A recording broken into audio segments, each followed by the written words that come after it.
साथ संगत जी, प्यार से कहना धन निरंकार जी। स्वागत है आप सभी का हमारे YouTube चैनल सोना इंस्पायर विचार पर। इस वीडियो की शुरुआत करने से पहले दास आपसे हाथ जोड़कर एक भावपूर्ण निवेदन करना चाहता है। हमारा उद्देश्य आपके जीवन में सकारात्मक शांति और प्रेरणा का संचार करना है।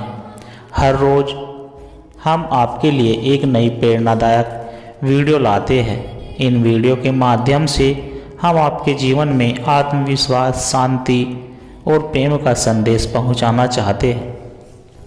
आपसे निवेदन है, कृपया हमारे चैनल को सब्सक्राइब करें और नोटिफिकेशन को ऑन करना न भूलें, जिससे कि आप किसी भी अनमोल साखी, सत्संग या संदेश से वंचित न रहे। आज की हमारी कहानी का विषय है, क्या होती है सिमरन की अटूट ताकत और सिमरन की अटूट शक्ति। सत्संगत जी, आइए जानते हैं इस कहानी के माध्यम से। सत्संगत जी, गंगा किनारे बसा एक छोटा सा गांव था जिसका नाम था रुद्रपुर। वहाँ के लोग बड़े ही सरल और धार्मिक प्रवृत्ति के थे। गांव के लोग बीचों बीच एक प्राचीन शिव मंदिर बनाया था, जहाँ रोज शाम को भजन कीर्तन और सत्संग करते थे। गांव में एक वृद्ध संत बाबा आनंददास रहते थे। वे हमेशा सत्संग में भजन कीर्तन के साथ ईश्वर की भक्ति और सुमिरन की महिमा का प्रवचन दिया करते थे। लोग उनकी बातें सुनकर मन में श्रद्धा लाते, परंतु समय के साथ उनकी बातों को भूल भी जाते थे। उसी गांव में एक युवक था जिसका नाम गोपाल था। वह मेहनती तो था, लेकिन उसका स्वभाव बड़ा ही चंचल था। उसे जल्दी क्रोध आ जाता। वह बात बात पर गुस्से से उबल पड़ता। गांव के लोग उससे बचकर रहते थे, क्योंकि उसे किसी से भी बहस करने की आदत थी। एक दिन किसी बात पर गोपाल को अपने मित्र से बहुत क्रोध आ गया। उसने अशब्द कहे और झगड़ा करने लगा। यह देखकर गांव के लोग बाबा आनंददास के पास पहुँचे और उनसे मदद मांगी। बाबा ने मुस्कुराते हुए कहा, क्रोध तो तभी आएगा जब मन अशांत होगा। गोपाल को सुमिरन की शक्ति का अनुभव कराना होगा, तभी वह शांति पाएगा। अगले दिन गोपाल बाबा के पास पहुंचा और बोला, बाबा मुझे भी सुमिरन की शक्ति का अनुभव कराइए। बाबा ने उसे प्रेम से देखा और कहा, बेटा तुम हर दिन सुबह और शाम भगवान का नाम लो। मन को शांत रखो और किसी से भी कठोर शब्द मत कहो। जब भी क्रोध आए तो तुरंत भगवान का स्मरण करो। गोपाल ने बाबा की बात मान ली।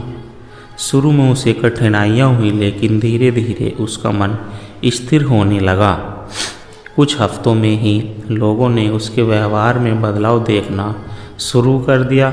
अब वह शांत रहने लगा, पहले की तरह जल्दी गुस्सा नहीं करता था।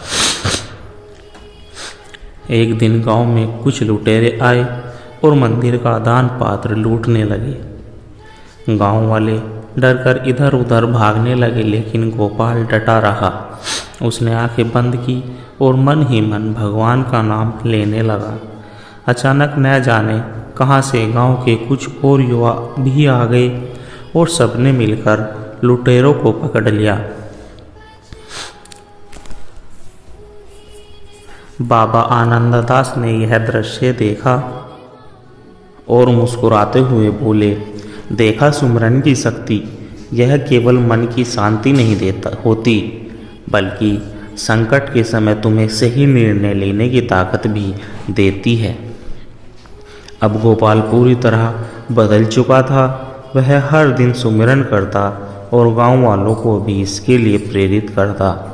धीरे धीरे पूरा गांव पहले से अधिक शांतिपूर्ण और आनंदमय हो गया। सत्संगत जी, इस कहानी से हमें यह सीखने को मिलता है कि सिमरन केवल भगवान का नाम लेना नहीं, बल्कि अपने मन को संयमित, करने और सही मार्ग पर चलने की शक्ति देता है। जब हम सच्चे मन से भगवान का स्मरण करते हैं तो न केवल हमारे भीतर शांति आती है बल्कि हमारी सोच और क्रम भी सकारात्मक हो जाते हैं। सुमिरन से मन की अशांति मिटती है और जीवन में शांति और प्रेम का संचार होता है। सत्संगत जी, संत वीरेन और सत्य की खोज। सत्संगत जी, किसी समय की बात है, एक नगर में वीरेन नाम का एक युवक रहता था। वह बहुत ही बुद्धिमान था, लेकिन उसका मन सदा असंतोष से भरा रहता। उसके पास धन, वैभव और हर प्रकार की सुख सुविधाएं थी, पर फिर भी उसे किसी चीज़ की तलाश थी जिसका उत्तर उसे नहीं मिल रहा था। एक दिन उसने अपने पिता से पूछा, पिताजी, मेरे पास सब कुछ होते हुए भी मुझे शांति क्यों नहीं मिलती? पिता मुस्कुराए और बोले, बेटा, यह संसार का नियम है। धन और सुख सुविधाएं मन को तृप्त नहीं कर सकती। जो सच्ची शांति चाहता है उसे अपने भीतर झांकना होगा। लेकिन यह उत्तर वीरेन के लिए पर्याप्त नहीं था। उसे जीवन का रहस्य समझना था, सत्य को जानना था। एक दिन नगर में एक प्रसिद्ध संत आए, स्वामी आनंदादेव ने। वे बहुत ज्ञानी और तेजस्वी थे। लोग कहते थे कि जो भी उनके पास जाता था उसे जीवन की सच्चाई का अनुभव हो जाता था। वीरेन संत के पास पहुंचा और पूछा, गुरुदेव, यह जीवन क्या है? हमें यहाँ क्यों भेजा गया है? स्वामी मुस्कुराए और बोले, बेटा, जब तक तू संसार के मोह में फंसा रहेगा तब तक तुझे इस प्रश्न का उत्तर नहीं मिलेगा। यदि सत्य को जानना चाहता है तो पहले अपने मन को शांत कर, मोह माया से दूर हो और सुमिरन कर। वीरेन ने निश्चय किया कि वह कुछ समय के लिए अपना घर छोड़कर सत्य की खोज करेगा। वह गुरुदेव के साथ जंगल में गया, जहां उन्होंने उसे ध्यान, सुमिरन और आत्मनिरीक्षण की साधना करवाई। साधना आसान नहीं थी। पहले तो वीरेन का मन भटका, अतीत की बातें याद आती, इच्छाएं उसे विचलित करती, लेकिन धीरे धीरे संत के निर्देशों का पालन शुरू करते हुए उसने ध्यान की गहराइयों में उतरना शुरू किया। एक दिन जब वह गहरे ध्यान में बैठा था तो उसके मन में एक प्रश्न उठा कि मैं कौन हूँ। उसने इस प्रश्न पर गहराई से विचार किया। क्या वह केवल शरीर है? नहीं, शरीर तो बदलता रहता है। क्या वह मन है? नहीं, मन भी हमेशा बदलता रहता है। तब वह कौन है? स्वामी ने उसे समझाया, तू शुद्ध आत्मा है, तू परमात्मा का अंश है। लेकिन जब तक तू इस नश्वर संसार को ही सत्य मानता रहेगा तब तक तुझे शांति नहीं मिलेगी। समय बीतता गया और एक दिन वीरेन को एक अद्भुत अनुभव हुआ। वह ध्यान में इतना गहरा उतर गया कि उसे एहसास हुआ कि वह केवल एक शरीर या मन नहीं बल्कि अनंत शुद्ध चेतना है। उसे ऐसा आनंद प्राप्त हुआ जो उसने पहले कभी अनुभव नहीं किया था। वह संत के चरणों में गिर पड़ा और बोला, गुरुदेव, अब मैं समझ गया, सच्चा आनंद बाहर नहीं बल्कि भीतर है। जब तक हम स्वयं को संसार की वस्तुओं से जोड़ते हैं तब तक हम दुखी रहते हैं, लेकिन जब हम अपने भीतर ईश्वर को पहचानते हैं तब सच्ची शांति प्राप्त होती है।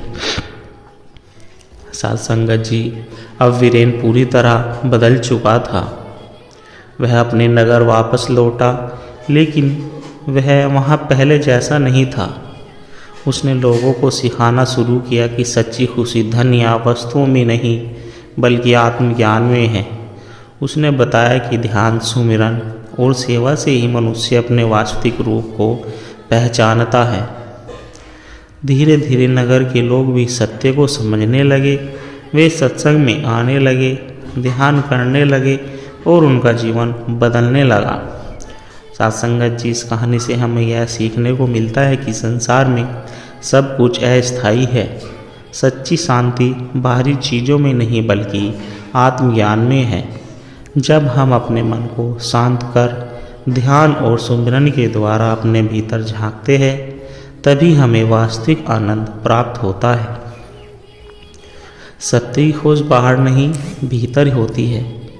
जो स्वयं को पहचान लेता है वह परम आनंद को प्राप्त करता है। सत्संग जी, गंगा किनारे बसा एक छोटा सा गांव था जिसका नाम सुखपुर था। यहाँ के लोग धीरे धीरे और सीधे सीधे और धार्मिक प्रवृत्ति के थे। गांव में एक पुराना शिव मंदिर था जहाँ हर शाम सत्संग और भजन कीर्तन होता था। इसी गांव में रामदीन नाम का एक व्यक्ति रहता था। वह ईमानदार और परिश्रमी था, लेकिन उसका मन हमेशा शांत रहता था। छोटी छोटी बातों पर उसे क्रोध आ जाता, चिंता उसकी रातों की नींद चुरा लेती और जीवन में उसे कोई संतोष नहीं था। एक दिन उसकी पत्नी ने कहा, तुम हमेशा परेशान रहते हो, क्यों न तुम एक बार सत्संग में जाकर संत जी की बातें सुनो। पहले तो रामदीन ने टाल दिया, लेकिन जब मन की बेचैनी बढ़ने लगी तो एक दिन वह अनमने भाव से सत्संग में चला गया। मंदिर में संत जी प्रवचन सुना रहे थे, जिनका नाम था वासुदेव। उन्होंने कहा, मनुष्य को अपने दुखों से त्रस्त है, क्योंकि वह संसार के बंधनों में उलझा हुआ है। जो चीज़ें अस्थायी है उनसे सुख की आशा करना मूर्खता है। केवल सुमिरन की वह साधना है जो मनुष्य को सच्ची शांति दे सकता है। रामदीन को यह बात अजीब लगी। उसने संत से पूछा, गुरुदेव, क्या केवल भगवान का नाम लेने से जीवन की परेशानियां दूर हो जाएगी?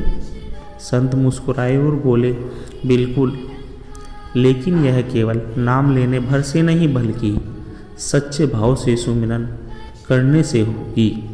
सुमिरन का अर्थ केवल जप करना नहीं, बल्कि अपने हर कार्य में ईश्वर को याद रखना है। जब तू अपने हर कार्य को भगवान के चरणों में समर्पित करेगा, तब तेरा मन शांत हो जाएगा। रामदीन संत जी की बातों को गंभीरता से लिया और निश्चय किया कि वह सुमिरन का अभ्यास करेगा।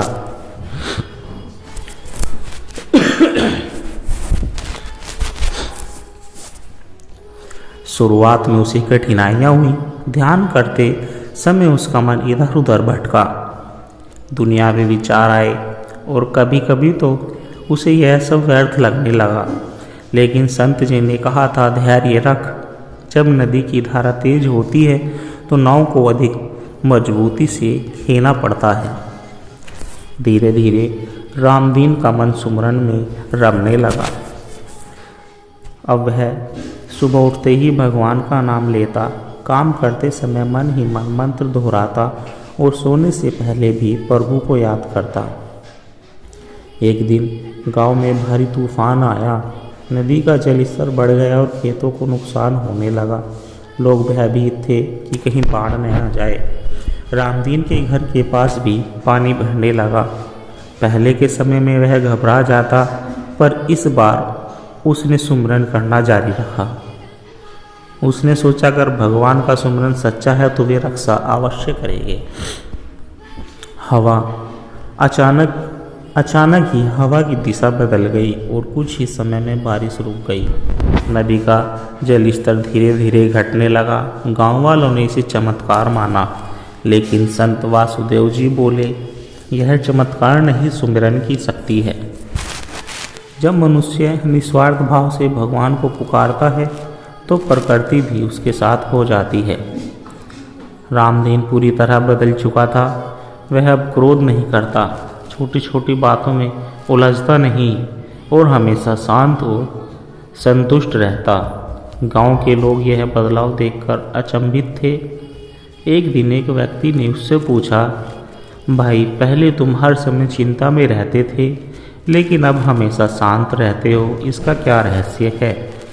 रामदीन ने मुस्कुराकर कहा, इसका रहस्य है सुमिरन की शक्ति।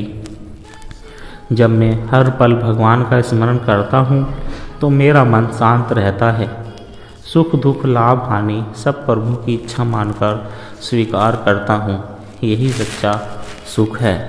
अब गांव में सुमिरन की लहर दौड़ पड़ी। लोग सत्संग में जाने लगे, ध्यान और भजन करने लगे और धीरे धीरे गांव का वातावरण भी शुद्ध और शांतिपूर्ण हो गया। सत्संग जी, इस कहानी से हमें यह शिक्षा मिलती है कि सुमिरन केवल जप करना नहीं, बल्कि हर पल ईश्वर को याद रखना है। जब हम सच्चे भाव से भगवान का स्मरण करते हैं तो जीवन की कठिनाइयाँ भी आसान हो जाती है, मन शांत रहता है और हमें सच्चा आनंद प्राप्त होता है। संसार की समस्याएं बनी रहेगी, लेकिन सुमिरन से मनुष्य उनमें उलझेगा नहीं, बल्कि उन्हें सहजता से पाकर पार हो जाएगा। साथ संगत जी, आप जी को विचार अच्छे लगे हो तो लाइक कमेंट शेयर ज़रूर कर दें और हमारे चैनल को भी सब्सक्राइब कर दें। और दास को आशीर्वाद दे, आप जी के चरणों में हर रोज़ ऐसे ही आध्यात्मिक कहानी सत्संग विचार लेकर आता रहूं। साथ संगत जी, प्यार से कहना, धन्य निरंकार जी।